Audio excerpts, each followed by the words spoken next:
Hey everyone, welcome back to the channel. Today we will discuss page number 12 from Govind Parekh sir's book तुलनात्मक अध्ययन। Last video के अंदर मैंने एक चीज़ बोली थी जो मैं आपको करेक्ट कराना भूल गई, स्वर के भेद। यहाँ पर थोड़ा मिसप्रिंट है, आप इसे ठीक कर लेना। चरक ने जो 6 भेद बोले हैं वो वातिक, पैतिक, श्लेष्मिक, सन्निपातक नहीं माना है। रक्तज, उसके बाद कास और अपीनस जन्य बोला है। ये मैंने इससे पिछली वीडियोस में ठीक करा दिया था, कल वाली वीडियो में रह गया था ये, आप इसे ठीक कर लेना। अब हम चलते हैं पेज नंबर 12 पे। पेज नंबर 12 के अंदर हमारा सबसे पहला आता है नाभिनाल गर्दन जन्य व्याधियां। आचार्य चरक ने 4 बताई है, आचार्य वाग्भट ने 2। आचार्य चरक की कौन सी है? यूपी V2, आप इसे याद कर सकते हैं, यूपी V2 यानी कि तुंडिका, पिंडलिका और V2 से विनामिका और वृज्जिम्बिका। वाग्भट ने 2 ही बताई है। वाग्भट का आसान है याद करना, व से वाग्भट, व से विनामिका, व से वृज्जिम्बिका। तो यानी कि वृद्ध भागभट ने वो वाली ही बताई है। तो चरक की 4 कौन सी होगी? यूपी V2, उत्तुंडिका, पिंडलिका, विनामिका और विजृंभिका। वृद्ध भागभट की 2 कौन सी है? वो वाली है, विनामिका और विजृंभिका।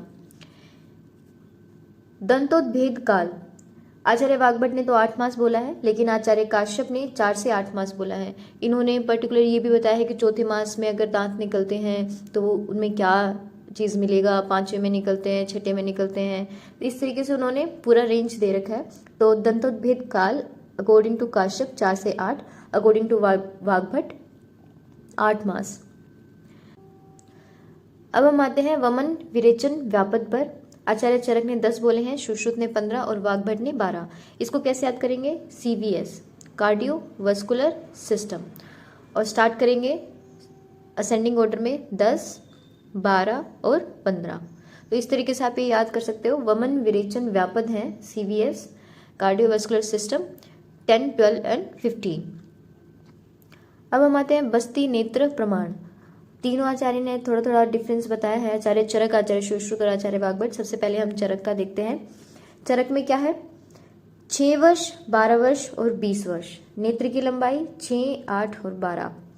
छिद्र का आकार मूंग, सतीन, करकंदू। अब आप इसे याद कैसे करोगे? ऐसा है, 6 वर्ष में 6 आता है, 12 वर्ष में ब आता है और 20 वर्ष में भी क्या आता है? ब आता है। ठीक है, 20 में बी आता है, तो 26 बोलते हैं ना, 26। ठीक है, फिर उसके बाद 6 अंगुल में क्या आता है? 6, 8 और 12 सेट। फिर उसके बाद है मूंग का मू, स्तीन का स और करकंदू का क। तो मैंने जो निमोनिक बनाया था कि 26 सेट है मुस्कान से, 26 भाई सेट है मुस्कान से। तो आप इस तरीके से कर सकते हो कि 6 वर्ष में, 12 वर्ष में और 20 वर्ष में 26 सेट, यानी कि 6 अंगुल, 8 अंगुल, 12 अंगुल और फिर मुस्कान से मूंग, स्तीन और करकंदू। तो ये कुछ इस तरीके से हुआ कि अगर 6 वर्ष आयु है तो आचार्य चरक ने बोला है कि नेत्र की लंबाई 6 अंगुल तक रहेगी और छिद्र का आकार क्या रहेगा? मूंग प्रमाण में रहेगा। अगर 12 वर्ष तक की आयु है तो उसमें नेत्र लंबाई 8 अंगुल और उसके अंदर छिद्र का आकार 3 प्रमाण यानी कि मटर के प्रमाण का रहेगा। अगर आयु 20 वर्ष है तो नेत्र की लंबाई 12 अंगुल और छिद्र का प्रमाण करकंदू प्रमाण होगा। इस तरीके से याद करना है। ये आचार्य चरक का हमने याद कर लिया है। अब हम देखते हैं आचार्य सुश्रुत का। आचार्य सुश्रुत ने क्या बोला है कि 1 वर्ष में 6 अंगुल, 8 वर्ष में 8 अंगुल। ठीक है, ये 1 वर्ष में कितना है? 6 अंगुल, 8 वर्ष में 8 अंगुल, 16 वर्ष में 10 अंगुल। हमारा यहाँ क्या था? 6, 12 और 20 वर्ष था। इन्होंने 1, 8 और 16 वर्ष लिया है। 20 की जगह सीधा 25 वर्ष ले लिया है। 25 वर्ष में उन्होंने 12 अंगुल बताया है। तो अगर हम चरक वाला 6, 8 और 12 उठाएं तो उन्होंने एज जो है वो अलग कर दी है। वहाँ 6 वर्ष थी, यहाँ पर 1 वर्ष है। वहाँ पर 12 वर्ष में 8 अंगुल था, यहाँ पर 8 वर्ष में 8 अंगुल है। वहाँ 20 वर्ष में 12 अंगुल था, यहाँ 25 वर्ष में 12 अंगुल है। 16 एक अलग बताया है जिसमें 10 अंगुल आता है। अगर चरक वाला याद हो जाएगा तो फिर सुश्रुत वाला कंपैरेटिव वे में जल्दी याद हो जाएगा। अब इसके बाद आते हैं हम मोटाई कितनी होनी चाहिए, है ना। तो 1 वर्ष में 6 अंगुल लंबाई और कनिष्ठिका के समान उसकी मोटाई, 8 वर्ष में 8 अंगुल लंबाई, अनामिका जितनी उसकी मोटाई, 16 वर्ष में 10 अंगुल और फिर मध्यमा उसकी मोटाई, 25 में 12 अंगुल और मोटाई उसकी अंगुष्ठोत्तर। फिर उसके बाद आते हैं छिद्र प्रमाण। जो 1 वर्ष वाला बालक है जिसमें 6 अंगुल नेत्र लंबाई थी, वो सेम टू सेम चरक जैसा मूंग प्रमाण का 8 वर्ष में 8 अंगुल लंबाई बताई है, तो उसमें छिद्र का प्रमाण उड़द तुल्य है, 16 में मटर, 25 में कोलास्थी। ठीक है। फिर उसके बाद हम आते हैं मात्रा पर। ये तो सीक्वेंस में है 2, 4, 8, 10 की जगह 12 इस तरीके से बोला है उन्होंने। फिर ये लास्ट लाइन देखो आप कि अगर 70 वर्ष से ऊपर है तो उसके अंदर जो 25 वर्ष जितनी चीज़ें हैं वो सेम रहेंगी छिद्र प्रमाण तक, कि 12 अंगुल उसके अंदर लंबाई रहेगी, अंगुष्ठोत्तर मोटाई रहेगी, छिद्र प्रमाण कोलास्थी रहेगा, लेकिन जो मात्रा है वो किसके समान है, वो है 16 वर्ष के समान। ये थोड़ा सा आपको ध्यान रखना है। उसके बाद हम आते हैं आचार्य वाग्भट की। आचार्य वाग्भट ने लगभग चरक को फॉलो किया है। उन्होंने बस 1 वर्ष को 5 अंगुल बोला, जबकि सुश्रुत ने 6 अंगुल बोला था। 1 से 6 को 6 अंगुल बोला है। ये चरक ने भी बोला था कि 6 वर्ष तक 6 अंगुल प्रमाण में बस्ती नेत्र रहेगा। इन्होंने एक अलग बोला, 7 में 7 है, 12 वर्ष में 8 अंगुल सेम एज चरक, 16 वर्ष में 9 अंगुल है और 20 वर्ष में कितना है, 12 अंगुल सेम एज चरक। तो 6, 12 और 20 ये सेम चरक जैसे 6, 8 और 12।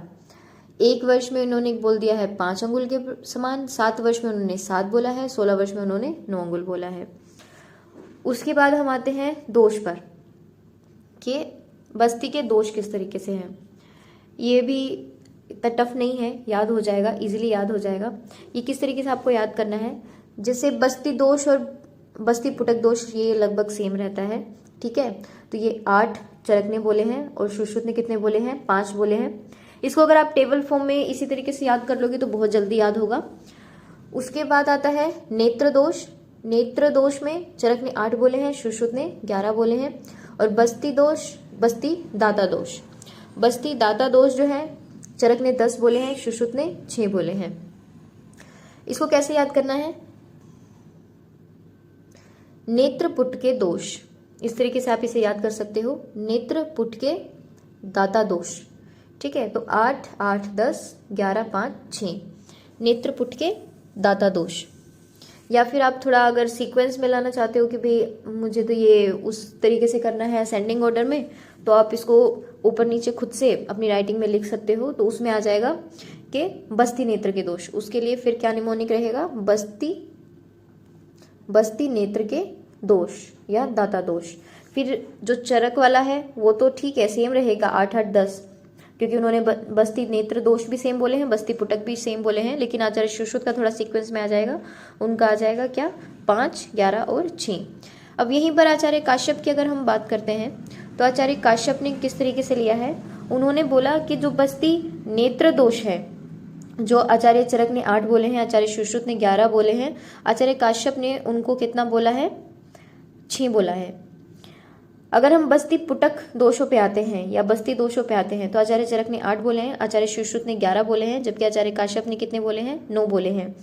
बस्ती दाता दोष आचार्य चरक ने 10 बोले हैं, सुश्रुत ने 6 बोले हैं, काश्यप ने 10 बोले हैं, सेम एज चरक। इसके बाद आते हैं सुश्रुत अनुसार कुल बस्ती दोष 76 बोले हैं।